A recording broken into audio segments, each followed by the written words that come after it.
1. This happened on New Year's Eve, so as you can all guess, we were extremely busy.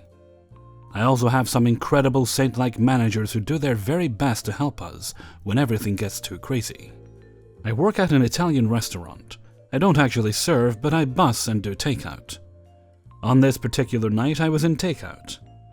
In the takeout area, there are 2 phones that share 4 lines total. As people are calling in, we have to put them on hold and do our very best to answer their calls in the order they called in and in a timely manner. This is not the easiest thing in the world because oftentimes people will call us without actually knowing what they want to order. Why they do this is beyond me. We punch their order into the computer and then wrap up their food when it comes out and hand it to the customer when they come in to pick it up. Now, since this was New Year's Eve, we were backed up from the time I walked in at about 3:30. This happened around 7-ish. To make matters worse, we were short 1 person that night. On busy nights, we normally have 4 people in takeout, but this time there were only 3. So one of us is wrapping the food, one is attempting to answer the never-ending amount of phone calls, and one is trying to help the customers who have walked in and are ready to pick up their food. As everything is moving very fast, we often switch from one role to another in a matter of seconds. Now, since the phones are right next to whoever is checking out guests, that person will normally grab the second phone and put people on hold until the person taking the calls can get to them. I was helping our guests at counter and handing them their food for a solid hour at this point, so I was putting quite a few people on hold until the person answering the calls could get to them. After that hour, we suddenly changed roles and I find myself answering phones. I looked down and had 2 more lines on hold. The other 2 were blank. As I was about to answer the first one, the phone rang again, so I picked it up and did the standard "Thank you for calling. Could you please hold until we're ready to take your order?" And this dude exploded on me. No! I have been on hold for 15 minutes! This is ridiculous! When are you ever going to answer? Now, there was no phone on hold for 15 minutes. The longest everyone had to wait was about 5 minutes. The phones keep track of how long they were online, however. I admit even 5 minutes is not ideal, but this is New Year's Eve, and we were understaffed, and on an 80-minute wait for food at the time. "I'm very sorry, sir. I promise you we are doing our best to go as fast as we can. We have been backed up since about 4 o'clock. If on the chance you have called multiple times, we put the phones on hold and answer them in the order they were put on hold. So you may have been moved back if you kept hanging up on the line and kept calling back. I promise someone will be with you in just a minute." Fine, but you better hurry and take my order. "Thank you for understanding, sir. Promise you will be helped in just a minute." I put him on hold and let out a sigh of relief that I could at least have a tiny break from dealing with him. The customers across the counter had clearly heard what I was saying into the phone, and I'm sure what he said as well. Luckily at that time, one of my managers comes up to start helping us, and she and one of the other people start taking the phones, which left me next to the counter to help guests. I have no idea what happened with the man on the phone, but I hope he hadn't berated whoever ended up picking his line up. As I was helping the next few people in line, it was starting to get to me that I was yelled at, and was clearly saddened, but I did my best to stay friendly to all the customers that were waiting to be helped. I finally got to one lady who had been waiting almost 10 minutes in line, and greet her and ask for the name on her order and everything. Now the way she said this, it was like the voice of an angel. As I'm handing the order to her, "Hey, I overheard that phone call. Don't worry about him. I've been standing in line and watching, and you are clearly busy and it's not your fault." "Thank you, that means a lot. It can get too much sometimes." "Look at me. Remember what this face has told you. You are doing a wonderful job and you don't need to listen to people who think otherwise. I hope you have a great new year." "Thank you for that, it means so much. Happy New Year to you too." That was one of the rare times I was genuinely smiling from something a customer said. Normally we just have to be friendly and put on a fake smile, but she really made me happy to help her. I think it just shows how far it can go to just be kind to the people who are doing their best to serve you. I hope everyone else working in the service industry is able to experience amazing people like this. 2. I have been working at the same restaurant for 7 years now. I've worked my way up from busboy all the way to server, bartender, and assistant manager. Needless to say, I'm good at my job, and I absolutely love working at this place. It's the winter time and around Christmas time, and we are by a mall, which makes it the busiest time of the year for us. Plus it's that time of year where all the staff is getting sick and also exhausted from working so hard. So of course everyone is stressed to the max. Being busy, I hadn't done my Christmas shopping and was really stressed about what and when I could get my loved ones. Combine that with the constant business and extra work to go with it, I was almost at my threshold for manager's aggression. I should explain that the few bartenders here are a hard-working, close-knit group that always work and handle things amongst ourselves. So when a co-worker of mine wants to trade her morning shift for my afternoon shift so she can go out the night before, I jump at the opportunity so I can be off at night and go shopping and do Christmas with my girlfriend. Here's where the trouble starts. It's the morning we are busy and my hair-trigger-tempered general manager arrives for the afternoon angry, as he always is when he first shows up for work. I've never minded his temper because I'm used to it, but the other staff tell me he is too hard on me compared to others. He asks me where the other bartender is angrily, and I say we switched shifts and she should be here any second. He walks away to process what I said. He then comes back and starts yelling at me in the bar, saying that we didn't ask for his approval to do that, and he was going to get her to work that night as well as extra backup. I am upset that I now have to cancel my plans and that I am in the center of his wrath at the restaurant. He continues to bicker at and about me, and all the staff notice and hear of it. When the bartender shows up, she takes full responsibility, but said my manager was still blaming me. I hate to point fingers, but she forgot she had that night shift which caused all the trouble. Now I am raging mad and he is raging mad. Throughout the afternoon you could tell we both were, and he asked one final task of us and I snapped and he saw it. He comes up to the bar and angrily asks us to go to the office. He starts yelling at us for not getting his approval and how we screwed things up. About 30 seconds of getting yelled at, it's like the pressure in my head exploded. I snapped and lashed out at him, and we had a good shouting match that turned into me just shouting at him, and making good points to why I shouldn't be the focus of this, and how it wasn't my fault. I was very heated and animated. About 2 minutes into my tirade, he calmly tells me to go home, which I didn't think was good, especially for how busy we are. On the way home, I call my dad and girlfriend and explain that I think I lost my job. About 20 minutes after I left, he calls me and is very calm and apologizes for being angry and unprofessional. I in turn apologized to him for getting angry, and he said I shouldn't apologize. Since then, he doesn't push me anymore and leaves me alone. All it took was for me to finally stand up for myself. Some people just like to see how far they can push people. 3. Background. I worked front and back of house for a local burger pizza joint in a small college town. Christmas Eve 3 years ago was my first shift serving there, having been a line cook for the better part of the year. From previous experience, I've found that getting into the holiday spirit can up your tips ever so slightly. So I came to work dressed the part and threw on some makeup for good measure. Didn't bother when I worked in the kitchen. I'd sweat it all off anyway. I walk into work and sit down at the bar to eat my shift meal before I clock in. Drunk, creepy regular walks in and pulls a stool up next to me. Let's call him DC. DC had a history of harassing our waitstaff, and often followed me around outside of work. One interaction with my co-worker, CW, went as such. Your dimples are really cute. Thank you. Do you have them anywhere else? What? I could do a full body check for you. I don't know why management didn't ban DC right then and there. As I'm sitting there, trying to put a burger in my face before clocking in, he proceeds to get all up in my personal space and ask me why I would wear makeup when I'm such a natural beauty, and that I was probably trying to lure some guy. I told him to stop talking to me as politely as I could, ate my food in record time, and started my shift.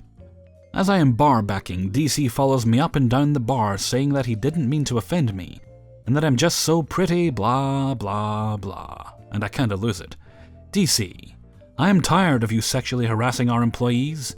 I see you finished your beer, time for you to go. I'm not management or shift lead, and I really didn't have the authority to kick anyone out. Of course, my GM was standing right behind me when I booted him. To my surprise, he fully supported my decision and just reminded me to let him handle the weirdos, but that he will not let people treat his staff that way. I have more stories of DC and my restaurant, but I'll save those for another time. So that, my friends, was how I started my Christmas Eve shift. It ended even worse. My stand-up of a guy GM invited everyone over for an after-party at his house when we'd closed up for the night. I agreed to come and headed to my car, parked behind a building across the street. As I click my fob to unlock the car, the dome light comes on to reveal someone sitting in my driver's seat.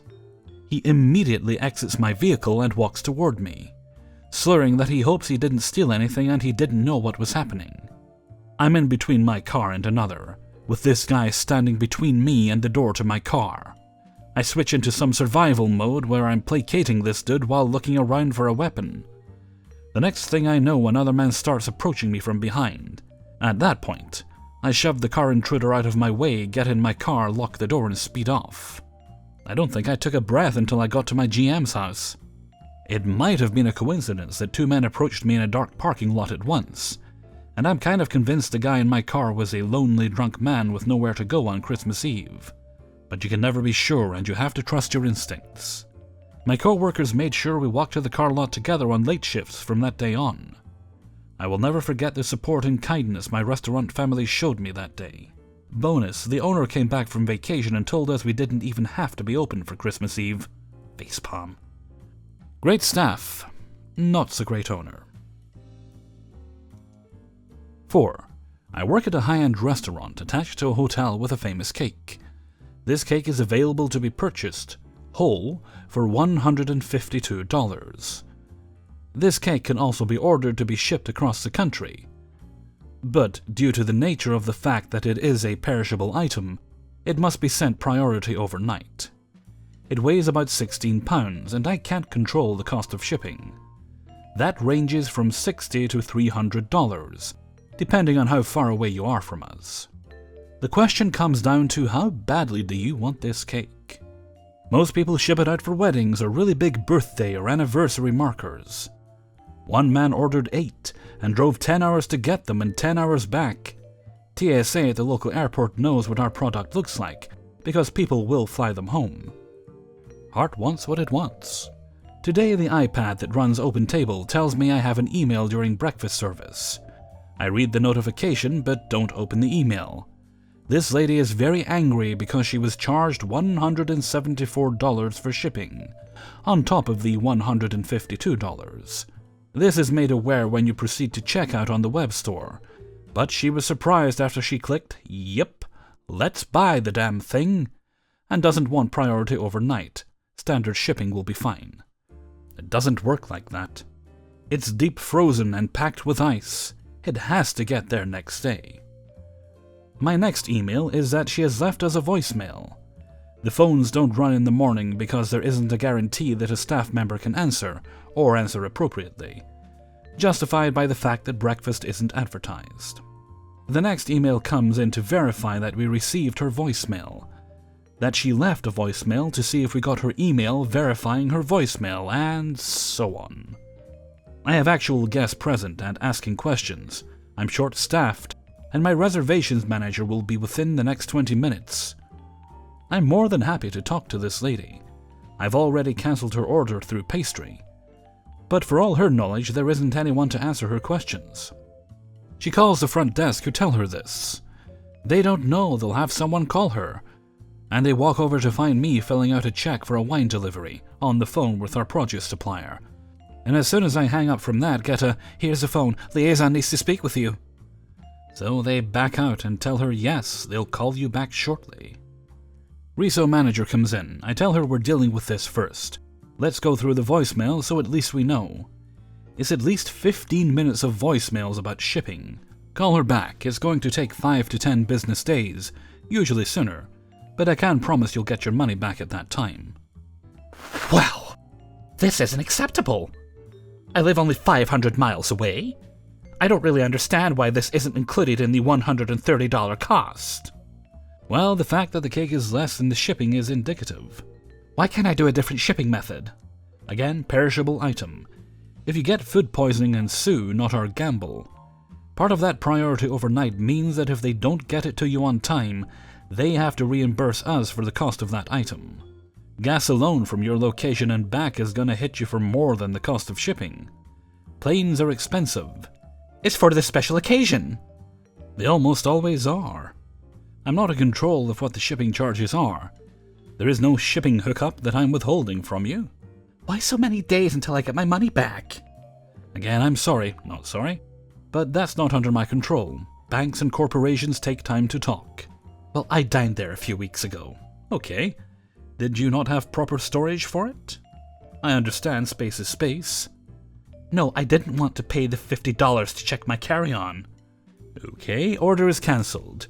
Money will be returned from no man's land soon. Anything else? I really want to talk about these shipping prices. So I gave her the 800 number for the shipping company. It seemed magical when you stayed here because we had things on site, and people went out of their way so that you never had to see the hustle. I know that it looked like someone just blinked and you got what you wanted, but there are closed doors you can't see behind. Trust, if I could blink and give you what you wanted, I'd just get paid to sit somewhere and blink.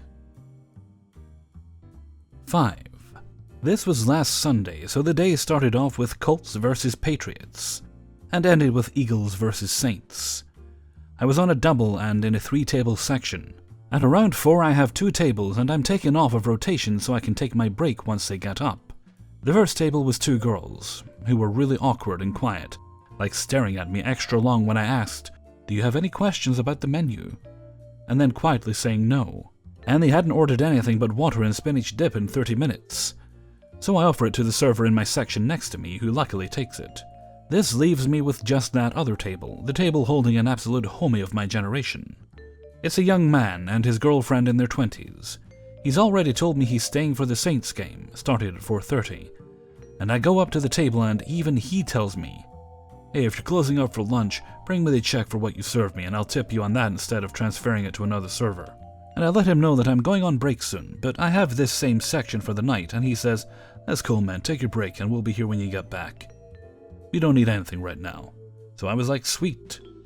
And left, ate my burger, and came back in 30 minutes and told him I was back for anything he needed. And he was like, "Just keep ordering me Blue Moons when I'm low and we'll be cool." Now for more context, there were a lot of Philly Eagles fans in the restaurant, and they were up and paying well for the first half. And I guess the Eagles cheer is to go EAGLES Eagles. So they're doing shit like yelling that and whistling like we're in the goddamn arena the whole first half.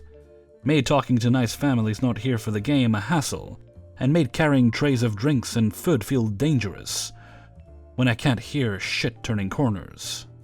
Also, it's making my homie with the Blue Moons sad and he's keeping his head down, clearly annoyed with the Philly fans that his team is losing. But then the second half came, and the Saints start fighting for the lead. And this time it is revealed that the gentleman at the table right next to Blue Moon Homie is a crazy man, waiting for his time. And once the Saints are up, this man stands and looks at the Eagles fans in the section over and yells, "Who that? Who that? Who that?" Which is the Saints cheer. And gets my Blue Moon Homie to join in too. To make what would be a really long story shorter, this goes back and forth between my Saints guys and Philly fans in the next section, with a kind woman from the Eagles side asking if these 2 grown men wanted to shut her up, and screaming scoreboard up until the very moment the Saints were up. Well, the game ends, Saints win, my guy is really happy, and now had 7 Blue Moons and talks to me about the last time they came here, and how they asked me what beers we have on draft to see what I said. I gave various recommendations of different kinds of beers when they asked, and told me that this server last time just said, "They're all in the beer menu in the center of the table," and walked away. So he tells me about his time working in a restaurant. We relate to being the busboy bitch for a while and share stories.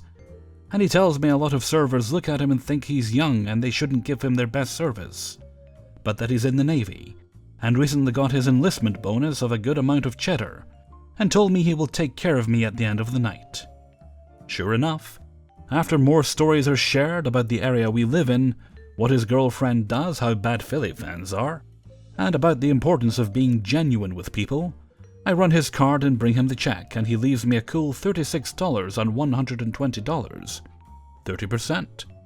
I tell him how much I appreciate it, that it has made my day, my week, my whole serving career. He tells me no problem and that he's off the Navy till June, and he'll be here from now until then, only asking for me. And that they even wrote down what days I'll be in. And at the end, he told my manager that I'm great, and he told me to give him the same service again next time. And the tip goes up from $36 no matter the check. I should have got his number, dude was a real homie. Maybe I will next time, but for now, I just wanted to share one of those stories that makes serving worth it for me. So hopefully, you can find your Blue Moon homie. Hey everybody, Hellfreezer here, and thank you very much for listening to Spinning Plates, number 28. And thank you very much to everybody who allowed me to use their stories in this video. Okay, I know I'd usually be streaming on Sunday. We're not going to be doing that this week because I'm going to be super duper busy trying to get the next week's videos done. Because as I mentioned previously, I'm going to be taking a little bit of time off to rest. Just a week though, and you will have plenty of videos while I'm gone, don't worry. But I'm going to leave the streaming until I get back. So it's probably going to be just over another week before the next stream. Okay, and with that, I'm going to head off for now. So until next time, thank you very much for listening, and take very good care of yourselves.